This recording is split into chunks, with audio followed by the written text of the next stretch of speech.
Furlong is one of many former and current AAMCO shop owners named in a new class action lawsuit against the company, claiming AAMCO fraudulently induced the shop owners and concealed the fact the company was unable to support the franchise system, profited by charging illegal, undisclosed, inflated fees, and by selling struggling shops to new owners. These people are losing everything. Attorney Jon Fortman filed the lawsuit after talking with hundreds of AAMCO shop owners. To put somebody in that position and then turn around and make these demands when they're going broke, that they need to pay all these additional fees, is absolute extortion. In an email to the News 4i team, a company spokesman said AAMCO believes the claims set forth in the complaint are without merit and intends to defend the matter vigorously, and previously provided us statements from two successful Maryland shops, one saying, "I believe that I have achieved many of my own goals through my own effort and by abiding by the processes of AAMCO." You're punished if you ask for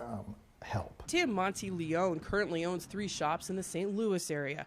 He says he joined the lawsuit because AAMCO needs to fix its broken business plan. AAMCO is more interested in how they can profit off of the franchisees than they are in helping the franchisees make a profit.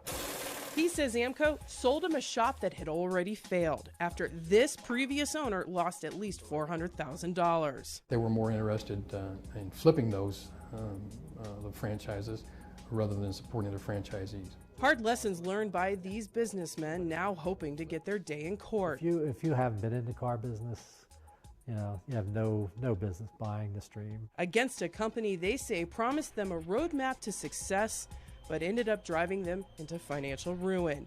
Tisha Thompson, News 4i team. Now to read the entire class action lawsuit and watch the News 4i team's original AAMCO investigation, just go to NBCWashington.com and click on Investigations.